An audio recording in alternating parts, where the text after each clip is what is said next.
Ladies and gentlemen, two girls, two boys, a phenomenon in pop music. ABBA.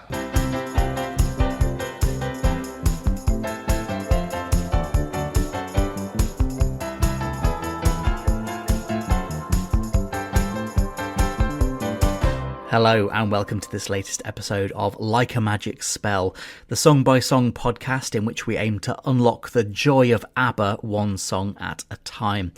Thanks so much for the lovely comments about the recent episodes. I had a comment on Spotify on the One Man, One Woman and Name of the Game episode. Helene101 says, like the songs they discuss, these podcasts are well produced, banger after banger. Another great episode that informs and amuses because everyone needs to know what board game Swedish couples play on a long Sunday afternoon.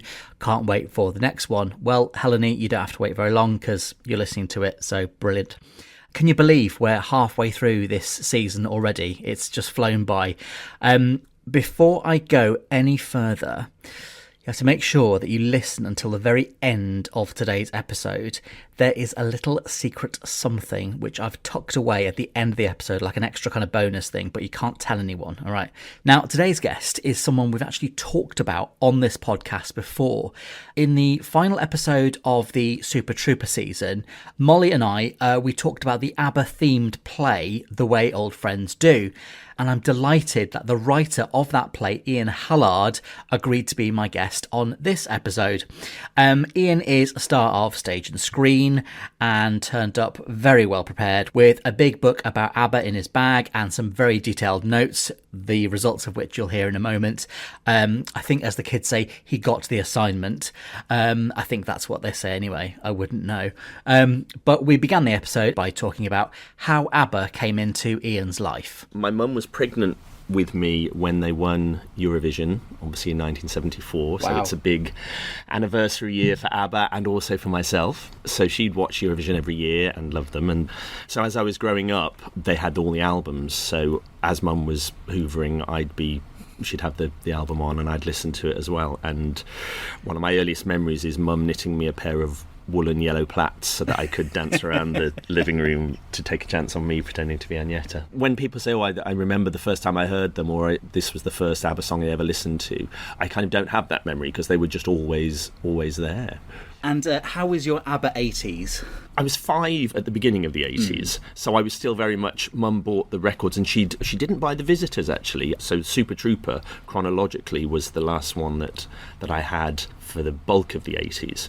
But that was the funny thing because I actually only had the albums. I didn't know which were the big famous songs and which even had been the singles, so for me, listening to the Arrival album, Dancing Queen was just another song. I had no idea that it was their biggest hit, and it was just as far as I was concerned, it meant as much to me as Dum Dum Diddle. So that was the early 80s, and then I remember Christmas 1986, suddenly one of my Christmas presents was the LP of The Visitors, obviously 5 years after it had gone, but mum had, obviously she'd found it in a record shop, this album that she hadn't really been aware of, and I wasn't aware of really, because by 1986 no one was talking about ABBA. No, absolutely not. And I suddenly had this amazing new album that I could listen to, and then even later on, I suppose, later in the 80s was when I then, through the collection and the collection volume 2, got to know The Day Before You Came and Under Attack.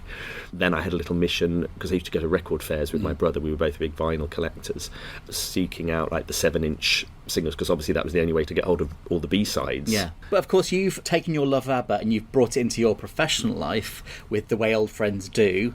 How did that come about? Because we've actually talked about this on the podcast before, in the episode where we talked about The Way Old Friends Do, brackets live. So how did it come about? I've kind of been script editing professionally and unofficially for decades, really, because my husband's an actor and writer, and I've always read his stuff, and sometimes I've been officially on a project, and sometimes it's just been informal. And he's been saying for years, why don't you try and write something? And I just always thought, I don't know what I'd write. I haven't got any ideas. It was a few things coming together. I wanted to write something for myself and a friend of mine. And I thought, well, write what you know and write what you love. So, and then the combination of that and the idea of a drag ABBA tribute band. And my friend and I had played Ugly Sisters in Panto together, so I thought, okay, incredible. we can combine that. I was interested in exploring middle-aged gay men and their friendship, because I thought that's relatively unusual. Usually gay stories, it's about they're romantic or sexual stories. And just with as is the case with my friend, it's an entirely platonic relationship. We don't fancy each other. We never have. The idea is slightly appalling. But I thought, okay, well, let's put that friendship at the heart of it. And then I thought, well, okay, obviously there's an ABBA title there ready for the picking. So it kind of all came together quite organically, and I wanted to set it in Birmingham, my hometown, because again I thought Birmingham's a bit underserved for fiction and drama. And happily Sean Foley, who's the artistic director at the Birmingham Repertory Theatre, read it and really liked it and said, I want to produce this and put this on. And we were just about to have the first meeting, and the meeting was scheduled for something like the 20th of March 2020. Ooh. Which of course was not a propitious date, and that was it. So of course everything just stopped, and the whole pause. And I spent the first few months of COVID, that sort of spring 4 years ago, when the sun was shining and everyone was wondering what the hell was going on, mourning my writing career that never was. But then very happily, when things went back to normal, Sean still wanted to do it, and there was still an appetite for it, and we managed to get it made. Can you just describe for the listeners what it's like to see your words, the stuff that's been embedded in your brain for years, made real on a stage with a full audience? Overwhelming and like a dream come true. I don't underestimate how lucky I am. If nothing else, if you'd have told that 4-year-old little boy dancing around the living room dressed as Agneta that 40 years later he'd be doing it professionally, well, I don't know what he'd have said. But yeah, it was wonderful. You sort of have to, particularly because I was in it as well, you have to sort of separate yourself from thinking, okay, I wrote this. But every so often, if it was a scene I wasn't in and I'd be backstage and people were laughing or clapping or something, I'd have a little moment of going, oh God, that's because of something I wrote, which is lovely and just amazing and very humbling, really. Fantastic. And what was the reaction from the audiences? Yeah, amazing, really lovely. I've had so many lovely messages from ABBA fans who obviously kind of appreciated it and saw some of their own stories there. And I did have one tweet from someone saying, it's so lovely to see a play about ABBA that's 100% accurate. And I did find myself thinking, what, as opposed to all those other ABBA plays that are only 75% accurate with. But obviously I knew when we were doing publicity for it, so how much research did you have to do for the play? I'm like, none. It was all there, all the obscure facts because Mark, when he read it earlier, my husband was kind of encouraged me to kind of drop even more obscure facts in that were kind of slightly comedic, but kind of for the benefit of the fans as well. So no, it was really lovely. And also going from people who knew ABBA a bit and just loved Dancing Queen, and through to real kind of aficionados who came to see it multiple times and really identified with it, especially because of that period in the 80s when nobody admitted to liking them. I remember having to take my own 7-inch vinyl singles to my own birthday party because I knew you'd get, even Dancing Queen, if you went and asked for Dancing Queen to a DJ, they'd just look at you as if you were, I'm not playing that. Yeah. So I was like, here you go, you have to play them, we're paying you. And will we ever see the Whale Friends do on stage again?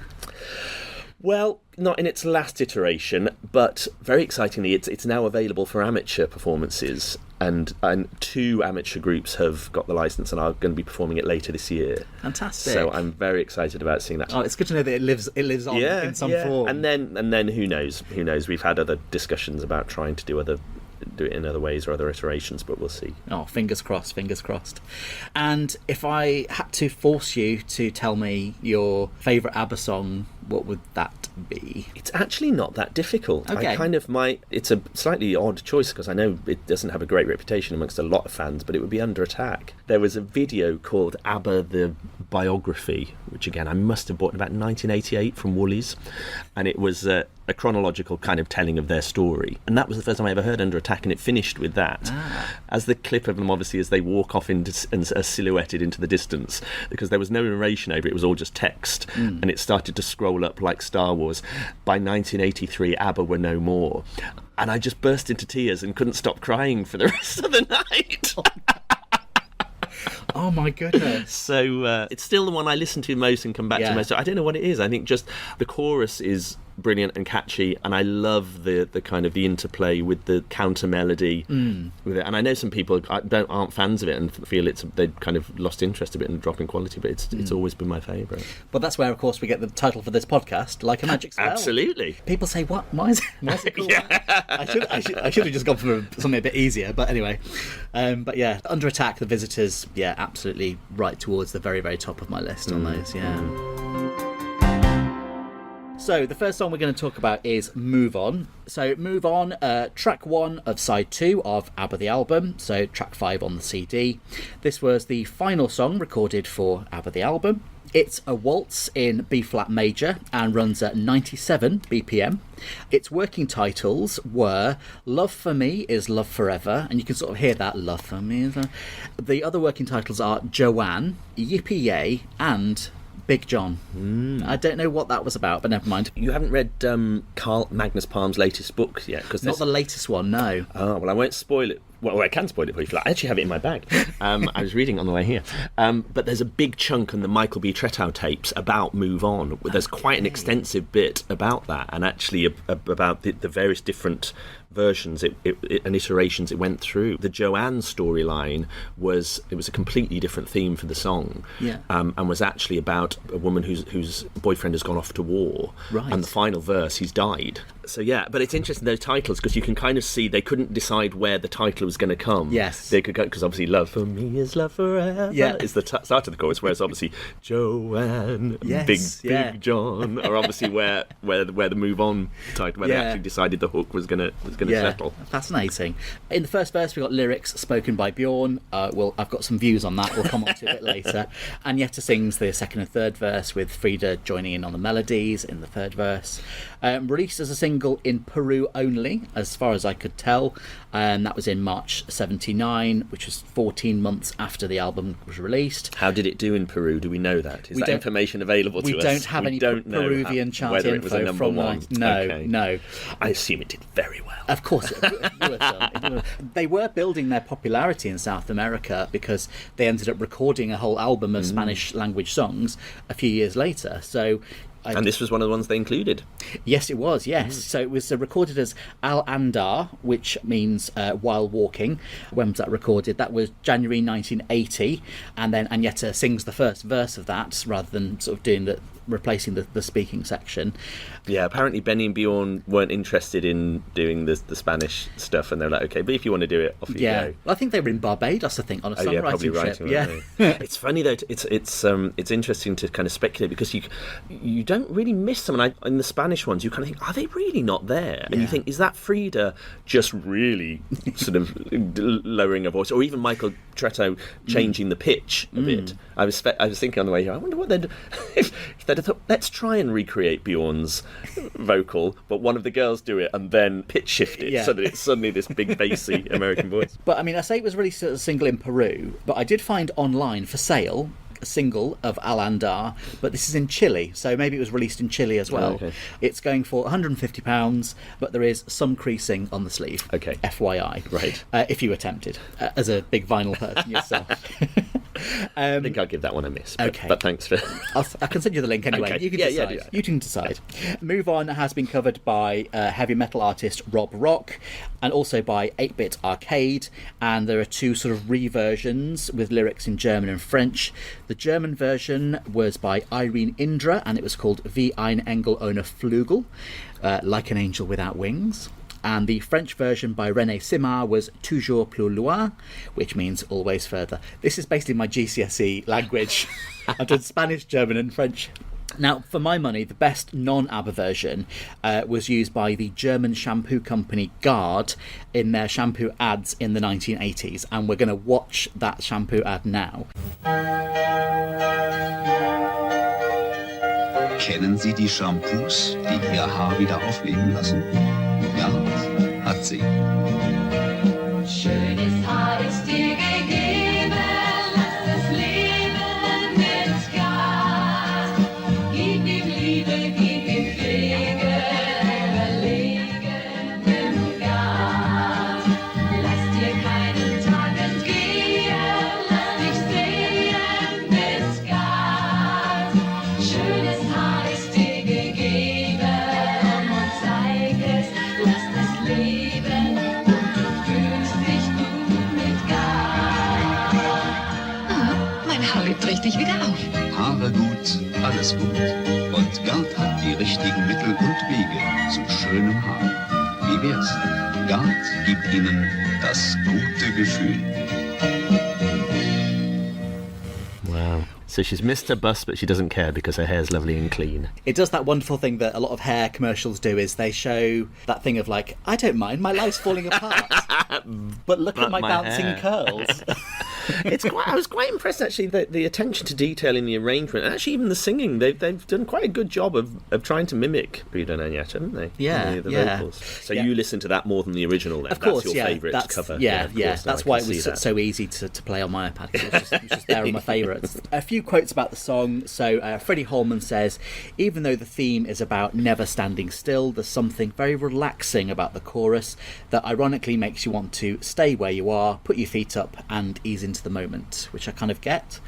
Gary Holland says, I suppose it's pleasant and harmless enough, and the melodies are perfectly serviceable, although the faux piccolos do get quite annoying. And the Reddit user Moni3 says, like a stream of hippie bright thoughts put into a song. So, move on. What do we think? I like the way it's it's like loads of waves rolling and lapping at the shore. I think that's what I get from it. What do you get from it? It's interesting, given that thematically, as I say, that this wasn't Bjorn's original idea. Yeah, I mean, it fits with the general theme. I was thinking on the way here, actually, how the album maybe could arguably be one of ABBA's most optimistic album, with the exception of the very dark final track. Yes.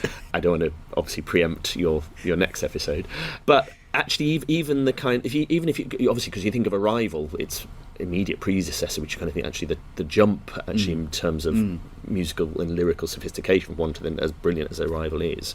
Arrival has got a couple of relationships gone wrong songs in My Love, My Life and Know Me, Knowing You, whereas even One Man, One Woman in this one, it kind of ends on an optimistic note. Yes. Like, well, okay.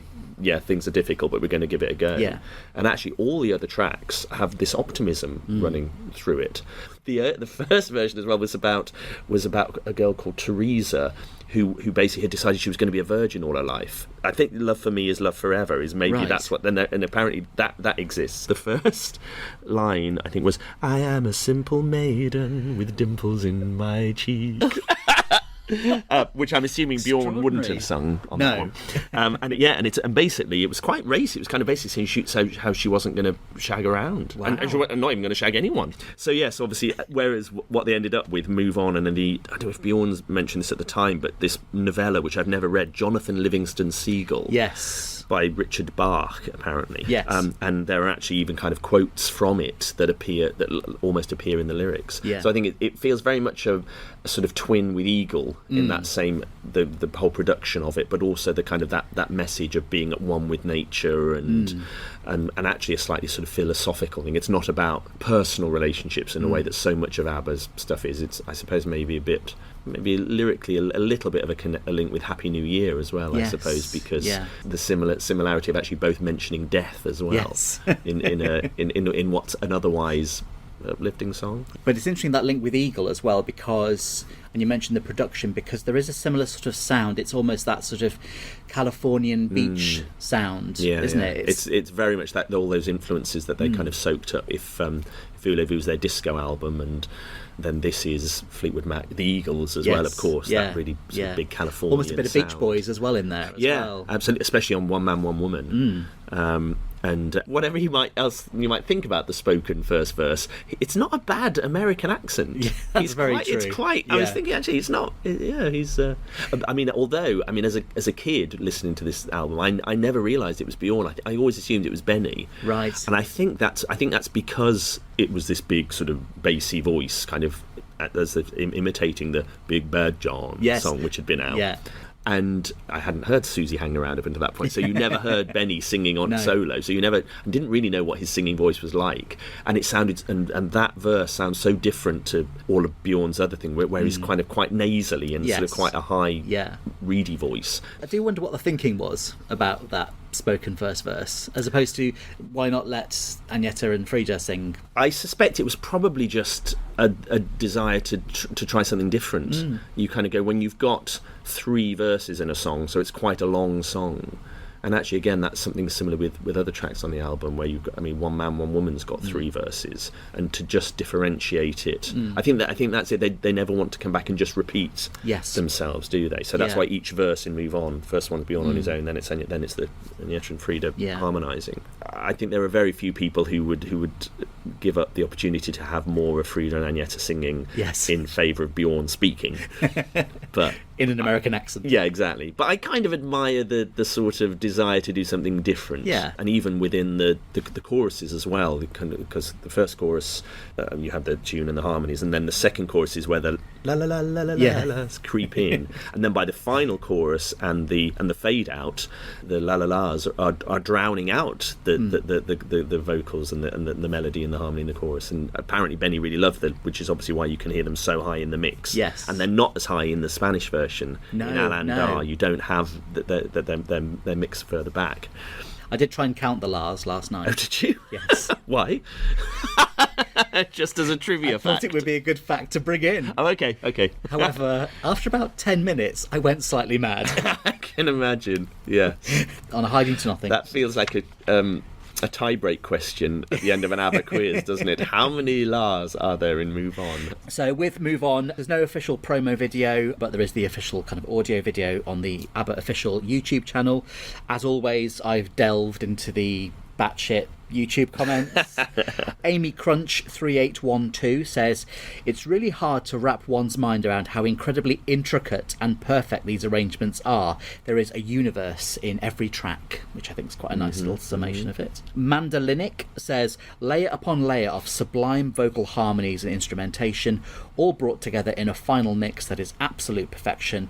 Each time I listen to it, I hear something new. Kirsty Payne 7055 says, Bjorn sounds like Morgan Freeman, and then as if to underline the point, she says, I know it's not him, it just sounds like him.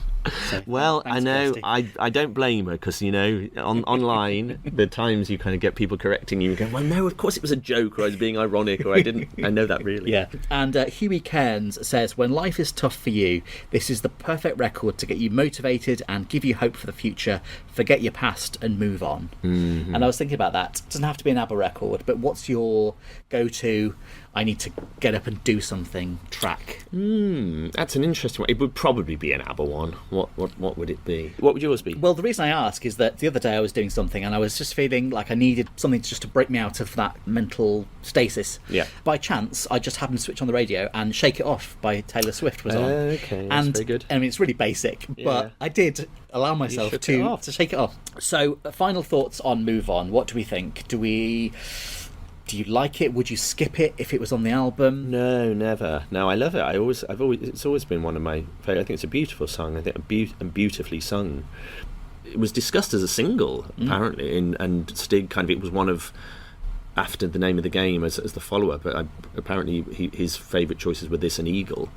Maybe if they'd not had Bjorn speaking that first verse, then it might have been a contender. Although I think Take a Chance on Me was obviously the more commercial choice. It's probably the one track that people would be least aware of in the whole album, because it was the one, as you said, there's no video for it, but they never performed it live. Unlike every other track on the album, every other track on this album was performed live at least once in either 77 or 79, and this obviously never was. And there's no studio performance of it either. There's no video or anything, so it's the only track that if you kind of want to watch them visually performing it, you can't. Yeah. You can't do it. So it obviously slightly, presumably, fell out of favour, and they just said, okay, it's strong enough to open side 2, but it's just a very strong album track as opposed to something that we're going to use to promote us. But I think that's nice in that it doesn't overexpose it. It gives you a nice little, it's like a little hidden nugget that's tucked away on the album somewhere. Yeah, no, I agree. But no, I certainly would never skip it, and it's been great listening to it a bit more in preparation to come and talk about it. Yeah. Arbitrary marks out of 10 then for Move On. When we're scoring, we're comparing it to the rest of ABBA's songs, aren't we? Yes. Because otherwise you just give them 10. And I've listened to all the episodes so far. I think if I remember rightly, you and your guest, when you scored The Winner Takes It All, you both gave it 9. Yes. And I remember thinking, bloody hell, if The Winner Takes It All doesn't get 10, what's... Well, these are high standards here. I'd probably give Move On a 9, but I think I'd have to dock a point for Bjorn's first verse. I'd settle on an 8. It's a gorgeous song, and it's lyrically, it's really sophisticated, I think, and... I love it. So I think I would apply the same logic as you, but I'd just go slightly lower. So I would give it an 8, but Bjorn's But you're spoken dipping to a voice. 7. Yeah, I'm going to Yeah. dip to a 7. And just kind of say on the scoring thing, I'm very much from the Craig Revel Horwood school of scoring, where 10 has to absolutely knock my socks off. So And the winner takes it all doesn't knock your socks off. not in the same way that If It Wasn't for the Nights does. Oh, okay. Or The Day Before You Came. Okay. I mean, it's okay, all. so those It's, are your I two. mean, we're talking. Yeah, I know. Very fine absolutely, margins. yeah. Very fine margins. Okay. But yes. So yes. So 8 from you. So 7 the from studio me. audience obviously would have been behind you booing at that point if you performed in a very Craig Revel Horwood way. Bring it on. Yeah, okay. Absolutely. Right. You're happy to be the, Yeah. the nasty judge. Absolutely. Okay, cool. So, Hole in Your Soul. Hole in Your Soul, it's track 2, side 2 on ABBA the album, so track 6 on the CD. It was recorded and mixed on Wednesday the 3rd of August 1977 in Stockholm. Now, this was the same day that the American footballer Tom Brady was born. Don't know if you're a big American football I have fan. no idea who he is. Is he hot? Yeah, Okay. I'll Google him. that's all you, need to know. And it was also the day that Archbishop Macarius of Cyprus died. Now, I did know that. I'm So- a big fan of Macarius. I mean, he was really something. Yeah, he was really hot. All that beard and those robes. Exactly. Oof. No one could rock a mitre the way Macarius could. Hole in Your Soul, it's in the key of E major. It runs at 155 beats per minute, as opposed to whatever Move On was, 97. The high note that Agneta hits is a B5, apparently. Working titles were High on Your Love and Rock and Roll. You can see that Rock and Roll was obviously part of the lyrics. Has a complicated backstory. It was conceived as a song for the concert-only mini musical, The Girl with the Golden Hair. At the time, the songs were only performed at the live concerts. You can even see footage of it in ABBA the Movie. The songs from the mini musical were added to the end of ABBA the album as we got towards the scheduled release date. The song from the mini musical, Get on the Carousel, was reworked into Hole in Your Soul. And you can hear remnants of it, as I say, in the concert footage. The aha bits are from Get on the Carousel. Now, the second verse features a list of names that were apparently based on people that the group knew. So Sam was the chauffeur who drove ABBA around in the US. Jerry was Jerry Greenberg, who was the head of Atlantic Records at the time, ABBA's label in America. Annie was Jerry's daughter, and Sue was the secretary of the British ABBA fan club at the time. It was originally planned to be the lead single off ABBA the album. Bjorn and Benny even recorded a promo message to international licensees promoting it as the lead single. RCA in Australia even assigned it a catalogue number, but obviously never came to pass. I haven't been able to ascertain why, but plans were changed at the last minute and Name of the Game was chosen instead to be the first single. Now, the only cover version I could find, I do like to find my cover versions, was an instrumental track by the French musician Franck Pourcel on his album Franck Pourcel Meets ABBA. Some quotes about Hole in Your Soul. So John Tobler in ABBA Uncensored on the Record says, "It's another example of the group proving that they could still rock, and its use of Benny and Bjorn's vocal intermixed with Agneta and Frida is simple but very effective and works very well." The Sydney Morning Herald says the song fairly gallops along in distinctive ABBA style, and Freddie Holman says this song really tests the vocal abilities of the ladies with loud top of the register stuff one moment and then with angelic softness the next. Of course, they carry it off with aplomb. So, Ian, Hole in Your Soul, where do you stand on it? I like it. I mean, I'm not going to slag it off. I love all ABBA songs. can if you want. There's always, no, I know. There's always something to enjoy in all of them, and I actually think it's possibly, is it their most successful rock song? I mean, I think Interesting, yeah. compared to, Rock Me, which I think is very tame. There's something about it that's very twee and tinkly, Yes. and it's just going to go, this does not work as a rock song. Whereas there's an energy to Hole in Your Soul, which I think you can understand why they enjoyed singing it live. I mean, my favourite chunk in it is the softer section. Yes. And just beautiful, the harmonies between Agneta and Frida, and then that thrilling top screamed note Yes. that Agneta does at the end is amazing. And the fact that she then also just then went on and reproduced that Night After Night live on tour and sounds amazing doing it there as well. With champagne glasses smashing everywhere. Yeah, absolutely. Yes. I think is it the highest note pitchy hits in an ABBA song, I think. I don't have that fact, but that sounds very plausible. Yeah. I love it. I think it's pacey. It's got so much energy. It's certainly a stark contrast with Move On. So in terms of if you were thinking about listening to the album, it really kind of grabs you after Move On. That slower section, that aha section, I was listening to it thinking, well, I'm not really sure about that, and which section do I prefer? But then I think you have to think of it as a whole, don't you? And I recently spoke to Lorraine Bowen, the Crumble Lady, for one of the episodes of the podcast, and we were at an ABBA singing workshop, and one thing she said, which has really stayed with me, is a lot of music is about tension and release. Yes. And it's about balance. So if it was all pace and all energy, it would be one thing, and if it was all ahas, then it would be something else. But I think what we've got is a really good mixed bag. Like with Move On, again, that ambition to kind of have contrasts, and actually one of the contrasts actually is between the verses and the chorus in ABBA songs and in pop songs generally. The verses tend to be maybe a bit more straightforward in terms of vocals, and when you get to the chorus, that's when you have all your harmonies and your backing vocals and all your extra layers in. That's certainly your average ABBA song are more like that, particularly as time went on and Bjorn only wanted a kind of a solo voice on the verse, and then all the whistles and bells were thrown at the chorus a bit more. And actually Hole in Your Soul reverses that. All the harmonies and the counter melodies and the backing vocals are in the verses, and the chorus is just one melody. It's just "There's Gotta Be Rock and Roll" that they all sing in unison, which I love. I think that's a real... It all gets stripped back, so you go from the fuller sound of the verses, and then you get to the chorus, and all that's stripped back, and it's just like the bass and the drums and a bit of guitar are going along with the vocals. I think you mentioned it earlier. You can see why it became such a favourite for them to do on stage, because they've all got something to do, and they've all got a part to play in this show. It's amazing. Yeah. I've written in my notes with Hole in Your Soul, very full on, but I think that's not a bad thing. I think it's that energy, that pace.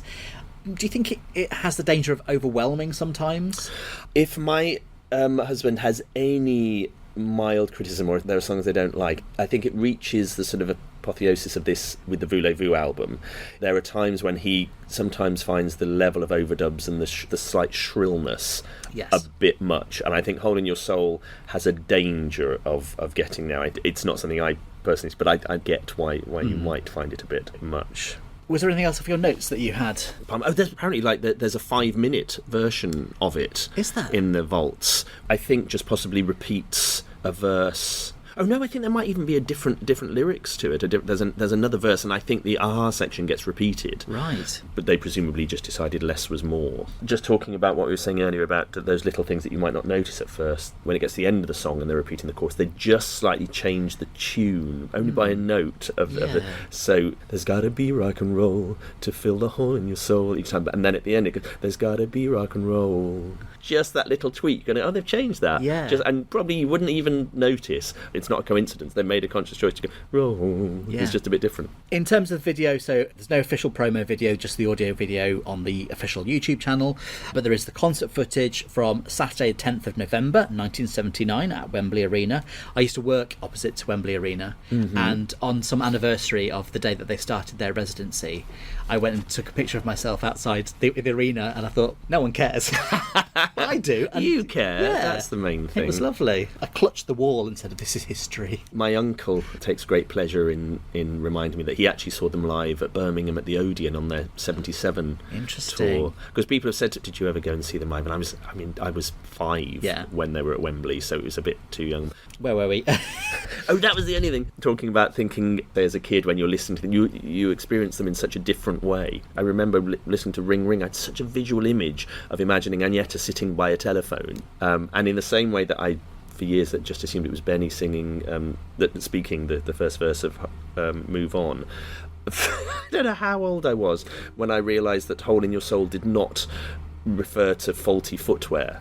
I genuinely thought there's got to be... I didn't quite understand how rock and roll could fill the hole in your shoe. Yeah. But that was genuinely what I thought. I thought it meant soul as in the bottom of your shoe, not as in your soul. But they do talk about life being a burden and weighed down in your shoes. Yeah. So exactly, it's their fault. It's the cobbler's anthem. underneath the audio video on the official YouTube channel, we've got Chris Blythe, who says, and yet hitting that note sells it for me, and that, I think we can all agree that note is amazing. Lou Wees is commenting on the fact that some people are hitting the thumb down icon, and they said, who's actually disliking this song? Like, how can anyone in their right mind dislike this? I kind of agree with you, Louise. Cobblers, when they found out it wasn't about their profession. That's them. They're very bitter. Now, underneath the concert footage video, Chronic 4632 says, I always love when Benny gets up and starts dancing. He looks like he's having the time of his life and his smile is infectious. So the YouTube user Marie Tiengo says, in capitals, She was really mean it. She was really mean it. Or she just shouts a lot. Or maybe she was dictating. Yeah. OMG, this is so cool. How did I not know this song? My full-time job now is to make sure more people see this video. And I thought, just that one. She's doing God's work. She's spreading the word.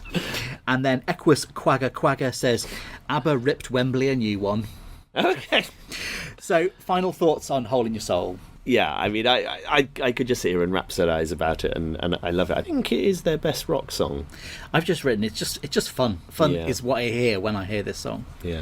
It's bouncy, it's energetic, it has the quiet bits, so you can have a bit of a lie down during those bits, and then you're back up on your feet again, and it just hits you again. Yeah, there's something a bit tongue-in-cheek about it as well. There's something slightly comedic about the way they sing the way Benny Bjorn sings the "There's gotta be rock and roll." I'll go first with my arbitrary marks out of 10. I'm going to give this a solid 8, I think. I'd probably go for a 7. Okay. So I think we've reversed Yes. our Move On and Hole in Your Soul song. I think only just because I do love it, but I think if comparing the two, I think for me Move On just has the edge over it. So I would give it a 7.